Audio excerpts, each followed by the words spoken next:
And welcome back to the show, everyone. My name is Brian Elam. I will be your host in this Be Successful series. And today, I believe we're going to have a really special conversation with this woman. I have Dorothy Martin-Neville here with us today, and she has lived an amazing life of transition and evolution and evolved into helping leaders find themselves and find the meaning in what they do. And underneath that, an umbrella of happiness, finding your true purpose and living out of a conscious choice Mm. versus a chaotic searching for a solution. So this is going to be a great conversation, folks. Hit the record button. Make sure you watch this, share it with your friends. Now, Dorothy, thank you so much for coming on. It is an honor to have you here. Thank you. It's a joy to be here. Absolutely. So let's get let's get right into it. I love to start at the beginning, and you and I were talking a little bit before we hit the record button about your journey, where your life has gone, the experiences that you've had. So if you could kind of just give us the highlights of your journey, your evolution so far, and then we'll get right into leadership because I know the entrepreneurs that watch this channel are interested in how to be a better leader and being a more, I guess, connected to themselves leader. Right. Take us Right. on that journey. All right. Quickly, I was raised in an orphanage from the day I was born. I was in an orphanage in Boston and eventually adopted a few years later by an Irish alcoholic cop who was a very violent individual. So I was raised in the housing projects with gangs and situations that you can see typically in a housing project area. And my way out, I wasn't allowed to go to college or nursing school. Although I was a great student, I went to an unaccredited inner city high school. So no nursing school in the United States could accept me. So my way out of the projects was to become a Catholic nun. So I became a Catholic nun for a number of years. And with a long black habit, Mother Superior had said, I'm going to send you to college. And I said, Mother, they won't let me in. But somehow Mother Superiors can be intimidating, even to deans of universities. So when she called and said, I'm sending this woman over, they allowed me in. Once you have a BA, nobody cares where you went to high school. And so then the rest of it was just whatever journey I chose. Eventually, years later, I left religious life and moved to Manhattan, became an international airline stewardess, and really saw the world. It was my first time I had gone from the projects to religious life. So I now got to see the world and travel to countries all over and see what a beautiful world we live in. And eventually got married. I was married for 15 years and had two exquisite children. And when I was divorced, they were very young, kindergarten and fourth grade. And I went back up my master's and became a therapist in private practice. And as a therapist in private practice, I was blessed 3 months in. When you love what you do, and I think this is a huge piece, that when you love what you do, people are drawn to you. They're drawn to your joy. They're drawn to your passion. They're drawn to your vibrancy.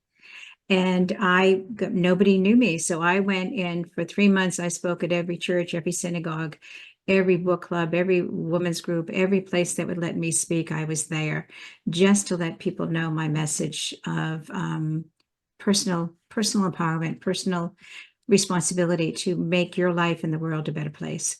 And I was blessed. Within 3 months, I had a 6-month waiting list that lasted almost 20 years. Wow. And about 3 years in, I started to notice that certain personalities were coming in with particular diseases. So when I spoke to friends who were MDs and specialists, I said, have you noticed, you're a lung specialist, that most of your clients are dealing with issues around grieving and difficulty in transition in life and all of its changes? I said, no, it's coincidental. And I said, I don't think so. And I would speak to others and talk about their personality with these all coming in with breast cancer or autoimmune disorders or fibromyalgia. And they say, no. So I knew there was something to that. So I then spent the next maybe 8 years becoming certified in 9 different modalities of integrative healthcare. Took the best of all of them, combined them with my experience in therapy, and created my own method. And my waiting list folks knew I moved a massage table into my office, asked me if I would please teach them what I know while they're waiting to work with me on a one-to-one. And I opened up 6-week classes, and in self-healing through the human energy field. And before I knew it, 32 people had signed up, and all this was pre-internet. I just had flyers in my waiting room. And I offered it and thought, wow, this is amazing. I offered it again, and it kept going, and the same group of people kept coming. And they said, you need to create a substantive program much more. So I ended up, in a long, long story short, with a 4-year program, founded the Institute of Healing Arts and Sciences, and away we went. And a good portion of my students were physicians, nurses, OTs, PTs, massage therapists, Reiki masters, and folks like that. And others were simply people who wanted to become healers, who were called to really make this world a better place through hands-on healing. And because there are so many ways to be a healer in the world, and that was the way in which they chose to do it. So that was it. And I ended up, my work, my 3rd and 4th year students had to do medical internships, and they flew in from all over the country, in Canada and Australia and the Caribbean, to study with me. So whatever country or state they lived in, they could do the medical internship. So I ended up with 63 positions. I needed to hire preceptors to work with these hospitals to oversee the medical internships. And eventually I couldn't be the only teacher. There was far too many students. So I had teachers and TAs and preceptors and full-time staff, and the business kept growing. And one of the things I learned was, as an entrepreneur, you need to identify your dreams, what you're called to. I believe our soul, our essence, the word is irrelevant to me, but something within us calls us to become what we're meant to be through the dreams that we have, through the visions we have of who we want to be and how we want to make this world a better place. And those dreams come to help us become what we're here to do.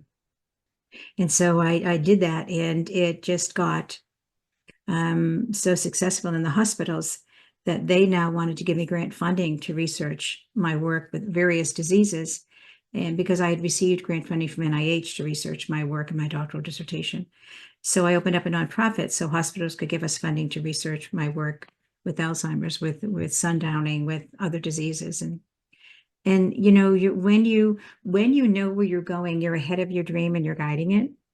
When you don't, such as with my school, I just kept responding to the requests from students. You know, do this, have this school. And then one of my students was assistant head of cardiology at a hospital here, and said, we want to open up an integrative health department. And I want to do it with you. I've seen other modalities that are weekend trainings. Yours was 4 years. You're like a medical school or a nursing school. We want to be affiliated with you. So eventually we're affiliated with hospitals across the country. And, you know, I had to become the woman, because the person who can, the solopreneur, is not the person who can run a company with 63 people on the payroll. Right. You Absolutely. have got to grow to become the person that can have that on your payroll, and then have another company. So I've now got a private practicing 42 patients a week, plus a school with all these employees, plus a nonprofit. You have to keep growing and growing. And as you grow, I believe the universe, the Holy Spirit, whatever your faith system, makes it possible for so much more, makes it possible for you to keep growing and keep having greater impact and greater influence in the world. And so you best keep growing personally as well as professionally. And if you can grow personally first, you can bring your business with you rather than catching up with it. So as you made this growth journey from the solopreneur to someone that is running 3 businesses with multiple employees, is that when you started to get into this development or this idea of leadership and how to integrate the soul's journey into that? Is that how that started to happen? Was your personal journey? Yeah, what happened for me was I never, you know, coming from the housing projects, I never knew one woman who had ever been to school, but ever been to college. I never knew anybody who had ever opened up a business. Coming from the projects, everybody worked for somebody, you know, maybe the firemen, maybe they became firemen or policemen, but they usually worked as auto mechanics or somebody, you know, in Jordan Marsh in our local retail stores. So I had no idea how to do business. And so when all of that happened, and then I got all these employees, I had to quickly learn how to be a leader. I had to quickly not just be a nice lady who has a company. but I had a really hard time, I will say, for about 5 years. I always thought of myself as just a woman with a couple of businesses. It never dawned on me I was a businesswoman. And there's a Mm. huge difference there. All right. When you just see yourself as somebody who's got a couple of businesses, that's sort of like, I bake bread and make jams or something. It's just this little thing I do on weekends. Yeah. But when you can identify I'm a businesswoman, it's like you sit differently, you walk differently, you think of yourself differently, you start looking at finances differently, because You've claimed yeah, ownership. of all of it. And then all of a sudden, I'm responsible for these people's lives. I have employees. I'm helping them feed their children. I'm helping them pay their mortgage or pay their rent. Oh my God. I'm I'm now a business leader. And growing into that identity was as important as knowing the people I hired, was important as knowing the culture I was developing for my businesses. It was as important as identifying that I'm making far more money than I am spending so that my company is a solvent, right? So it really called for a very different change in me. And what ended up happening as we grow, our clients change. As we grow, our businesses grow and change, correct? Oh, So absolutely. so the people coming into my private practice now started to be very different people because my reputation was spreading in different circles. So I was now working with people who were leading companies or who were working for corporate here in Connecticut, where I live at the moment. There was a lot of insurance people who were moving up the ladder in the insurance companies. So it's like, whoa, and then financial planners and lawyers and physicians coming in. So all of a sudden, leaders in their industries and looking at the difficulty some of those folks had in being leaders and looking at the price they were paying to be so-called successful. And it was really sometimes extremely high. And so eventually I dropped my son off at Cornell University. My daughter just graduated from Georgetown. My son went to Cornell. And I drove home into this huge house I owned and sat there like a good Irish girl with a glass of wine and just looking at my my glass of wine and thinking, okay, girl, you're in your 40s and the world is yours. What do you want to do? Your babies are gone, right? So what do you want to do? And realized how unhappy I was, how theoretically successful I was, Hmm. but that I was now living in a house that was a vacuum. There was nobody running up and down the stairs, no soccer team coming over for dinner, with hot dogs and hamburgers and chicken wings and pizzas and all these things that boys can just keep eating. And it's like, where do you want to go? I get a smaller house, and I thought, I don't want to do that. I want out of here. So I picked up the phone, called American Airlines, said, get me a one-way ticket to Anguilla in the British West Indies. Called an agent, said, put my house in the market, and notified my office that I was going to be leaving the country in 3 weeks. I was moving to the Caribbean, where I lived for 10 years on a little island of 32 square miles in the Caribbean with 6,000 inhabitants and one paved road. And I lived there for 10 years, commuting back and forth to America every 2 months to teach at my school, to be on the speaking circuit. Wayne Dyer and I had the same agent here on the East Coast, so I may speak on the East Coast. I'm past president of the National Speakers Association here in Connecticut. I've been speaking about 30 years. I So believe it. You're very eloquent in your speech. There's no there's no oh, okays, like all of that stuff. Like it's a gift for sure, oh, and thank it you. been developed. So yeah, kudos. Thank you. Thank you very much. That's so kind of you. So but I just did all of that, and then 10 years later was called back by one of my former students. They had received a multi-million dollar grant at UConn Medical School, and I was asked to be on the advisory board and the co-chair of the advisory board to oversee energy medicine research across the country, to become a clinical instructor at UConn Medical School, and to take my work across the country. And my heart said, I love swimming 2 hours every day in the Caribbean, and I love dancing 6 nights a week, and eating fresh fish 2 hours after it's caught, and just living a different. But at the same time, my passion was if I could impact the world, starting with the U.S. and making healthcare something that people recognize is in their hands, that our thoughts, our beliefs, our way of life impacts our health far more than so many other things, then coming back to America sounded like a great idea. So I came back here. Now, And was that a function of your passion lining up with the invitation to come back, or was that you following again that invitation, like just like you did with your students to develop your curriculums and right. programs? What it was much more of that somebody said, this is an opportunity you can have to take your world of healthcare to the world in a bigger way. And I didn't jump. I took a few days and then so that I was going to walk into this. I was not going to catch up with it. What Ah, what do I want to do with the rest of my life? Do I want to stay here and keep running my school from a distance? I had amazing executive directors. I was on the phone every morning with the United States and with my office and planning and doing things. And when I was back here, we would have intensive meetings. But it was a decision. A very conscious decision. What do I want to do with the rest of my life? And it was at that point in making a conscious decision, I want to expand the world of healthcare. I want to educate people in how to take this to the next level, how to take their health back, how to take their life purpose back. And so coming back here, I came back with that conscious intent that if I go back to America, which I never thought I'd come back to, but if I go back to America, that's what I will do. And coming back here, discovered a sense of entitlement that had never existed before. My students had changed dramatically at that point. They didn't want to do homework. They didn't want to do personal process. It was 4 years because 50% of my curriculum was on deep personal process. I don't believe you can truly be an effective healer if you haven't done your own healing. We are never done till the day we go home. We're not finished growing and expanding and healing. But absolutely. you haven't done intensive work for my program was 4 years. How can you truly see the wound of somebody else without judgment? How can you truly see, period, the wounds that exist and know how to heal them?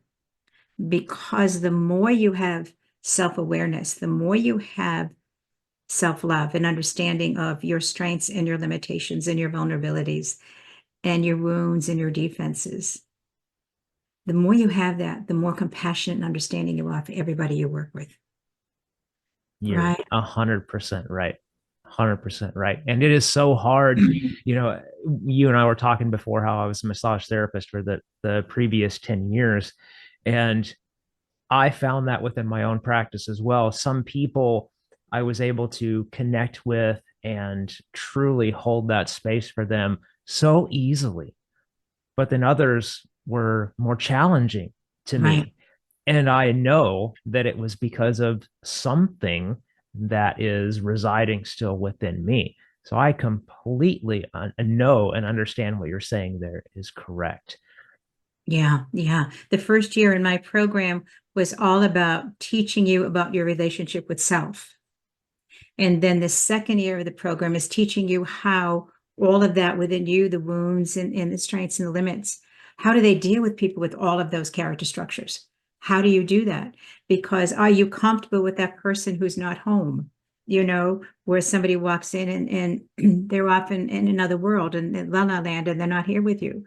Are you excited by that because they're safe? Do you want to slap them because you want them to show up and nobody's present? And all of that's about you, but you can Yes. you can shake your head, but it's about the massage therapist, it's about the healer, it's about the business person. So I don't care if your business is selling bathtubs. If you have no tolerance for that person who's frightened of making a mistake, what impact are you having on your business? Because that anger is going to cause them to go elsewhere where somebody will see them and they don't feel judged, they don't feel wounded.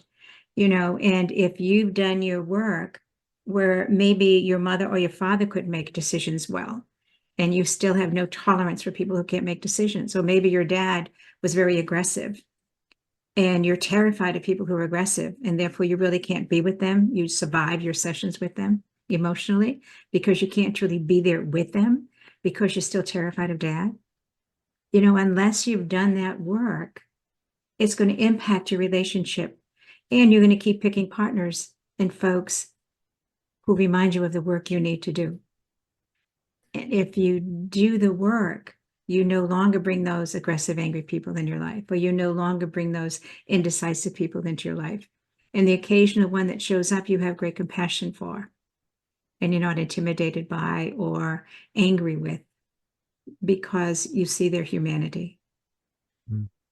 Very different way of doing business. And so that was my expectation for my people. And when I come back, my students didn't want to do personal work. They didn't want to do homework. They wanted to be technicians. Teach me the techniques. Teach me all these techniques you developed to work with breast cancer, prostate cancer, autoimmune disorders, this one and this and that. I don't train technicians. I train healers. No, I don't do that. And so eventually I closed the school, which meant closing the nonprofit, closing the other things, and thought when I had my school, for every physician or nurse or massage therapist I worked with, I was impacting the thousands of people they were going to see over the course of their career because they were bringing a new approach to healthcare. They were looking at inner peace. They were teaching what it means to be present to yourself. And at peace, then you don't have stress, which impacts the immune system, which impacts the adrenals, which makes us ill, right? So they were bringing a whole new approach to healthcare and an ability to work with energy to bring balance and peace to the body. So for every leader that I worked with, they were going to impact thousands. So when I made that choice to become a coach, my thought was to work with leaders because for every leader I can work with, if you change you, and I love your style, I love your approach, but you having a style and approach like this, every guest you bring on your show is being called to be present in a different way than if you spoke to their head. When you speak Yes. to somebody's heart and somebody's soul or somebody's essence, you call them in. So you see, by working with somebody in any profession and supporting them in doing this level of work, I can help impact every single guest they have on their show. I can help impact everybody that comes into the store, or if they have their own company, whatever that is. I can impact everybody they train. You know, my love would be at this point is now bringing my work to all of those who have these multi-million-dollar coaching programs. Do any of them really teach psychodynamics? Do any of them really teach their coaches to identify the heart and soul of the people they work with? And how can I help them so these coaches going out there are going out as healers? You know, without the term healer, without doing hands-on energy work. But nonetheless, when you approach somebody from a place of peace, you're doing healing, right? Very And true. I believe we're all called to be healers, and we all do it in a different way. Yeah, I had a guest on my show a while back, and she made the she made the statement that we are all here to activate someone else. Mm, And I think that falls right in line with what you're talking about, essentially that ripple effect and how you're starting at the top with healing this person who is this leader of the company. And that way, that ripple effect can go down into everyone in that organization. Obviously, that person's family and friends will be impacted as well. But my personal belief is that entrepreneurship is what is going to save our country and bring us the most opportunity and the most healing, not only for ourselves, but for the planet. And so I love the fact that you're focusing on helping these leaders find that happiness within themselves and trickle that down. So let's go into that because let's that is keep obviously the meat of what we're here to discuss is leadership and entrepreneurship. So when you begin working with someone, do you find that whatever the disconnect is within that person, that it is a function of a misinterpretation of their identity? uh, many don't even have a sense of identity. What they believe they're doing is something that they enjoy or something that's going to make them a lot of money. Mm, They open up their business for a different reason. Entrepreneurs all have different reasons in doing what they do. Some open it because they're tired of working for corporate. They just want to do something and they grabbed something. Some do it because they feel this is their purpose in life. Some do it because this is a way to make big money. and that becomes really weak after a while. You get really lost when that's your purpose of founding a company. But entrepreneurs, I think, I agree with you. When we really expand the ability for entrepreneurs, whether it's through tax changes and whatever may be in our different states, when we really encourage the development of small business, we develop creativity, because there are things out there that I admire that I could never in a million years do. When I see people decorating cakes that are exquisite, or I see people working with children, I see people doing all kinds of things, I think, that never would have dawned on me. And I certainly don't have the gift, but boy, I can sit back and admire and encourage people who are in the position to need those services to go there, to look at what's available to you. The creativity of entrepreneurs, the expansion of businesses through entrepreneurs, risking investing in themselves and investing in their vision and their skills and bringing it to the world. What an amazing development. And we know that we have more employees through entrepreneurial businesses than through corporate. Right. And we are here to make a vast, we're here to make a vast difference. Whether you own one company or five, we're here to make a difference and really impact us, but impact them through our values as well as through whatever services we offer. Impact them through who we are. I truly believe who we are is the greatest gift we bring to our clients. It's not what we do, it's who we are. Yeah, it's the one thing that can't be commoditized. Right, right. So whether I have a hardware store and I'm selling you tools, if I can bring you confidence in using those tools or whatever you're building, not only have I sold tools, which I want to sell because it makes me business, but I've also created a customer that's going to keep coming back because I see him or her. And Mm-hmm. they then have the ability to say, I'd never thought about this before, but I feel so much confident working with you.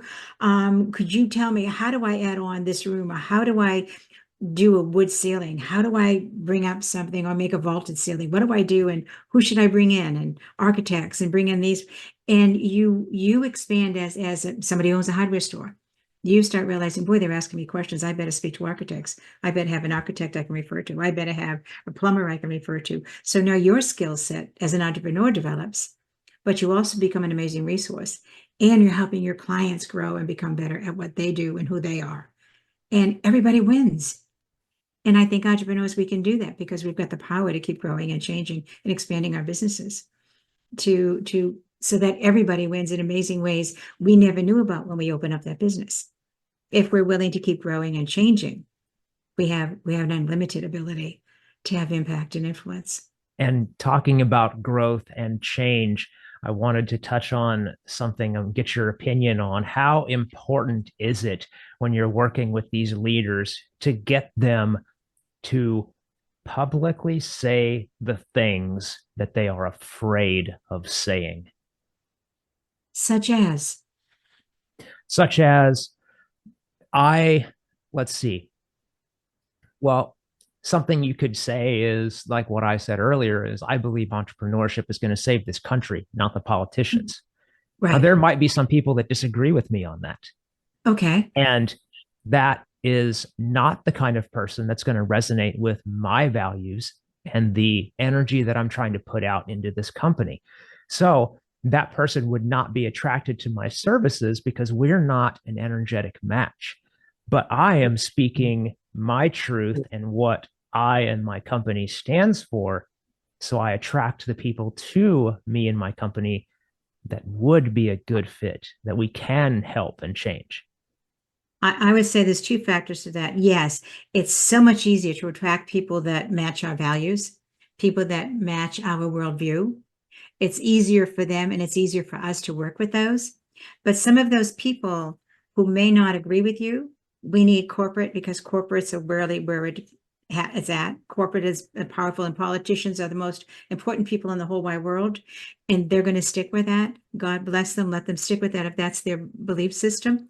However, when you resonate a quality that they feel comfortable with, they may not like your value systems, but if you are somebody that makes them feel welcome just because they exist, they may end up coming back to you for whatever services it is you offer.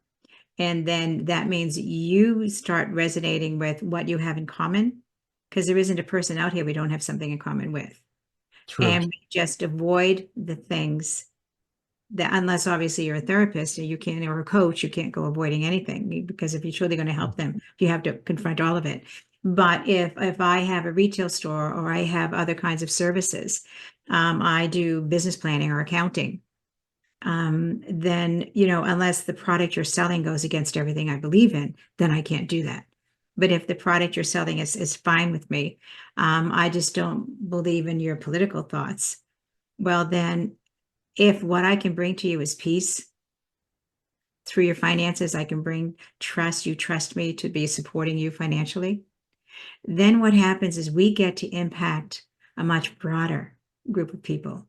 We get to impact folks that we can bring them back into connection with their heart and their soul, something they may have lost when they betrayed themselves to follow a politician or to follow a belief system that wasn't in alignment. So that's up to us. How great an impact and influence do we want to have? We can, and there's nothing wrong with solely working with people in residence with me. But I can tell you some of my clients have political belief systems that are diametrically opposed to mine.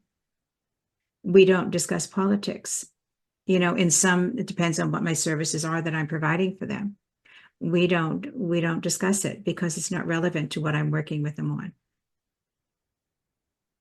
All right. Absolutely.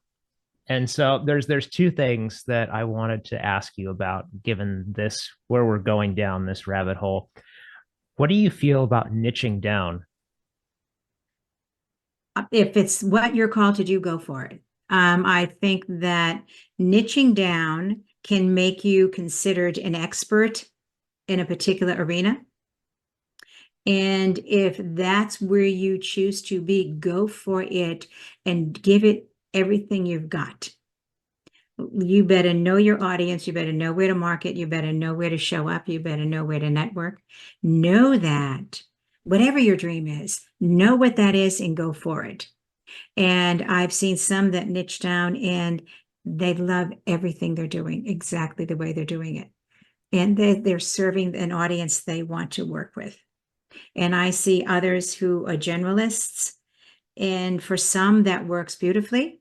And for some, it doesn't work well at all, because they have to be so specific about what the global piece is that they're offering to each of their clients. And that's a lot more work. All right. So what you would say essentially would be, whether you fall into the line of niching down is a great thing or it is not a great thing, what matters most is what resonates with you and how you want to run your Oh, business and run your life. always, always. One of my clients had, she was a project manager in a corporate world, and decided she wanted to open up an Airbnb. And she opened up, and we expanded. She now has many, and I helped to get them booked up for 6 months in advance. Every single night was taken for 6 months in her Airbnbs. And then she said, okay, you know what I've been thinking of doing? She goes, I'm so excited. My dreams are working. I'm going to open up a restaurant in town that just became available, a breakfast lunch restaurant.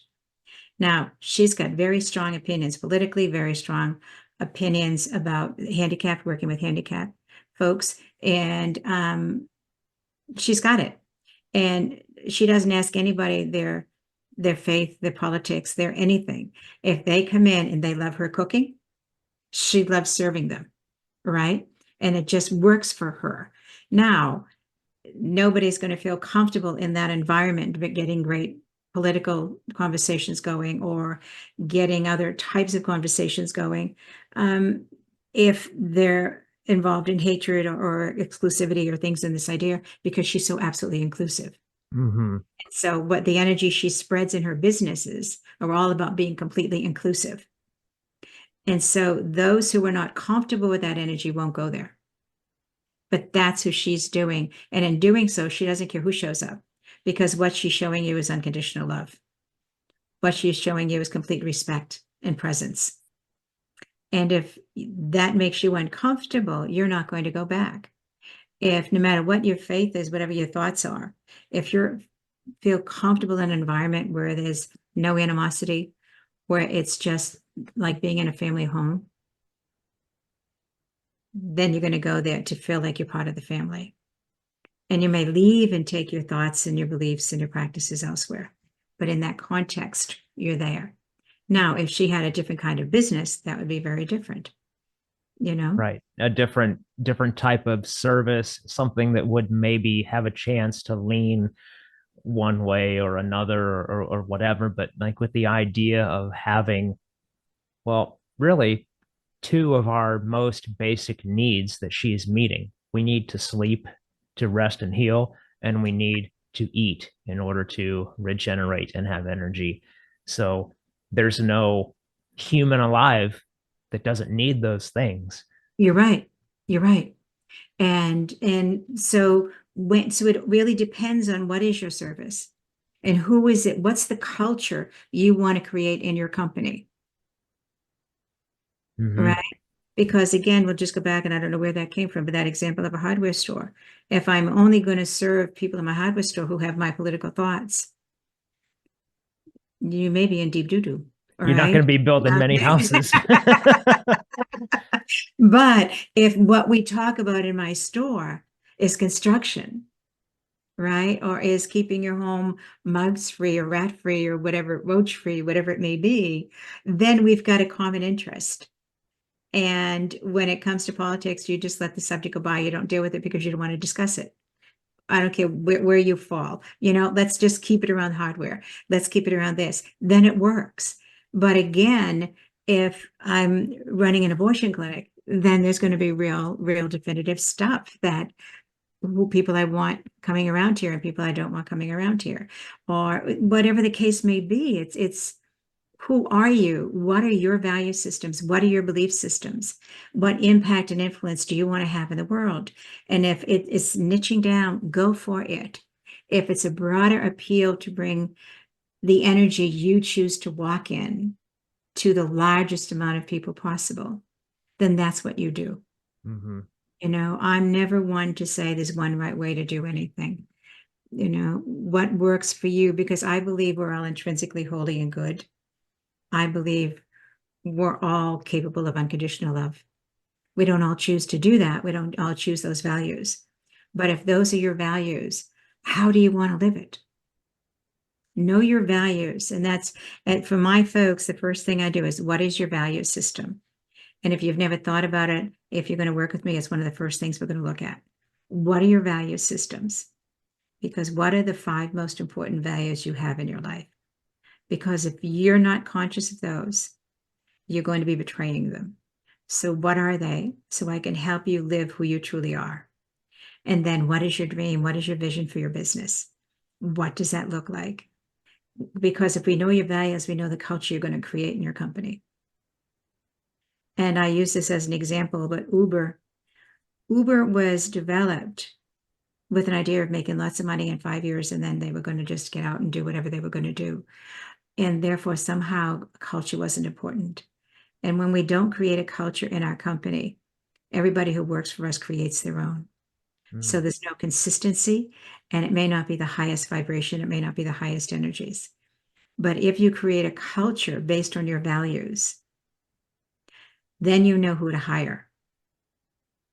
Because I only work with people that fit the culture of the company. It doesn't matter how skilled you are. If you don't fit the culture of the company, you can destroy my company. Yes. Yes, Right? absolutely. So, Mm-hmm. so know your values is the first thing for any entrepreneur.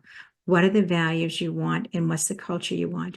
Whether you're a solopreneur or a $20 million company, what are the values? What's the culture you want within your company? Know that, because that's how you define who works here. Yeah, that's how you define what works best in this group. Absolutely. And you're going exactly where I wanted to go next, which Oh, was I'm bad. talking which was talking about the leadership tool that you've developed, because obviously we want to help people understand how to start this journey and start really tapping into those values so that they're hiring the right people and spreading the right ripples out. So, talk to us a little bit about this leadership tool, kind of where we find it, how it works, and just all the Uh, fun oh, details. I would love to. I could talk about this for hours. This is, it was years in the making.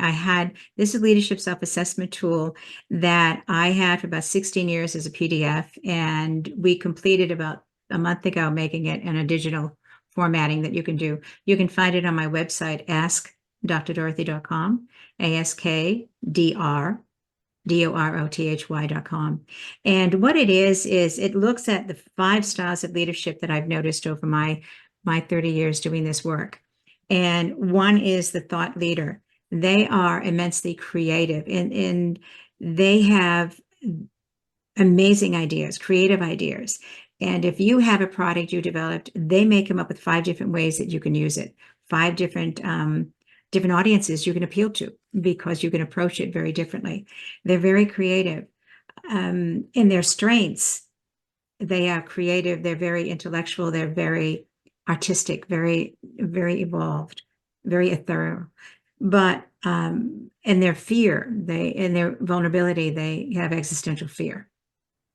They can be frightened of anything. They can be frightened of people. They can be frightened of failure. They can be frightened of anything. And they may have no ability to actualize something, but they're extremely creative. And if that's who you are and you want to open a business, you know you need to bring in a business partner or an executive director, I don't care who it is in your roles, who is very pragmatic, who can make things happen. Because lots of great theoretical, creative people don't know how to bring their dream to fruition to make it happen. So you need to hire somebody who can help you do that. And you're the leader, you can be the CEO, but bring in a president or bring in an executive director, somebody, a partner who has that other skill set. And together, the two of you offset each other's strengths because they may be able to actualize everything, but they don't have a creative thought in their head. And that's okay because they take your ideas and they know they're very charismatic. They can bring the people in, they can make it happen when that may not be your gift. So know where you are. And then there's another leader style that's a team leader. They're the ones that once you define the culture of your company, they get everybody on board and they really live your culture. They live your vision, they live your values, and they make everybody fall in love so that everybody on your team has the same vision. So after a while, they're not working for you anymore. They're doing what they've come here to do. They're just doing it within your company. So everybody is living this shared vision, this shared dream. And you're feeding each other, you're supporting each other's growth, you're supporting each other's dreams coming to fruition, and you feed each other immensely. And the team leader can do that. Now, the team leader may have no desire to be the head of the organization. They love working with the small team and making it happen. And that's okay. And if you're a team leader, then know that, but you may need to bring a creative thought person in to help you take ways to expand the team, ways to make the team stronger, right? So we all support each other in this. And then there's a supportive leader who may never want to be the CEO or the COO, but they want to make the leader look fantastic. And they're comfortable having 90 people working for them. They just don't want to be on stage selling this company. They want to support the person who sells the company, right? If you're a speaker, they make sure that the PowerPoint works. They make sure the books, all your books are on the table in the back and somebody's ready to sell them. They make sure everything's ready to go. They've supported you looking terrific. And then you have that visionary leader who loves being center stage. They're a great keynote speaker. They've got charisma, they've got charm. They've got the ability to bring people in because they're in love with the vision and people fall in love with their passion, their vibrancy, and their aliveness. Then you have an organizational leader who could be in a room with no windows. Everything you create, they get to create procedures and protocols, which makes them so happy. And unfortunately, you have people like that who do it phenomenally well. And when they work for corporate world, they say, you are so good at creating procedures and protocols. We're going to put you in charge of 90 people. You can teach all of them how to do this. And they fail miserably because no, no, no, no, no. I love being alone and doing this and creating it. And then they'll say, God, I knew they weren't really good. And they were phenomenal at what they did. And so what it comes down to for me is we all have all 5 of these, but we may have 40% of one, 20% of another. 5% of this and 7% of this and so forth. Know your strengths, know your limitations, because then you know who to bring in so that your company can be successful. Because none of us have all of these extremely well developed. So know who you are. And when I was living overseas, my executive director, there wasn't a piece of paper that wasn't in order. So when I came back to the States every 2 months to teach and do speaking engagements and whatever, she said to me, I need your name on these 5 things. We need to discuss this. We need to do this. That kind of stuff would have driven me crazy. That is not my strength at all. She loved it. So she had a ball doing all of that stuff. I would just think, oh, Lordy, Lord, get me out of here. But she's thinking, this is so much fun. I love this stuff. So I knew what I needed, and she was perfect for me to have in my company. Perfect for me to have in my company. And it just worked, so you learn where's your strengths, where's your vulnerabilities. And yes, we can develop these skills, but when it's natural, it's a breeze. So know your style so you know who to bring in. And also know the ways, because each of these, and I'm not going to go into it, it's a long, long thing. Each of them has ways they self-betray, and they're very different. Each has ways in which they can expand their strengths. And each has particular vulnerabilities, particular ways they do defense. The thought leader, when they go into defense, they read, I'm out of here. I'm not paying attention. The team leader, when they go into defense, become very, very needy. The supportive leader, when they go into defense, they take on the illusion of victim and powerlessness, all right, and passive aggressiveness. The visionary leader, that out there, the charismatic one, when they go into defense, they can be extremely intimidating or seductive or manipulative. The organizational leader, when they go into defense, can be very rigid. But when they're in their higher self, they're an asset. So when you know your stuff and I'm in defense, this isn't my truth, this isn't who I want to be. I can see me right now. I'm feeling very rigid. I'm feeling very whatever. Okay, I need to go walk. I need to make a cup of tea. I need to do something, because I'm not living in the truth of who I truly am. I'm living in my fear. And when we know that about ourselves without judgment, we can be the very best leader we are called to be. So. And this tool that you've created helps people discover that about all themselves. all of And that. so there you go, folks. If you are a leader, you want to step into that role, or you're already there in your corporation, you want to deepen your understanding of how to take yourself and your organization to the next level, go to Dr. Dorothy's website. The link is below in the description. Click on there, take that self-assessment, and of course, get on this woman's calendar if you want to go deeper. This has been just scratching the surface of what this woman can do for you. Are you kidding me right now? Dr. Dorothy, this has been an absolute pleasure. I will give you just the last few seconds here. Anything you want to leave us with, the floor is yours. Thank you. My greatest wish for all entrepreneurs is massive success. Never pay too high a price. Do not lose yourself in the process. Remember, you are the gift you bring to everybody you work with. So the more you can be authentically you and take that risk to be you, the greater a gift you give to yourself, your partner, and to the world. We are called to make this world a better place, every one of us. And the way we do it best is by being the best of who we are. Very beautifully said. Thank you so much for that. All right, folks, share this show with your friends, share the show with people that are in that leadership position, rewind as many times as you need. And again, Dr. Dorothy, thank you so much for being here. It was an absolute pleasure. Thank you so much. It was a joy. God bless and good luck. What a gift you are to people. Thank you so much. Same to you. All right, everyone. Peace. We'll see you in the next one.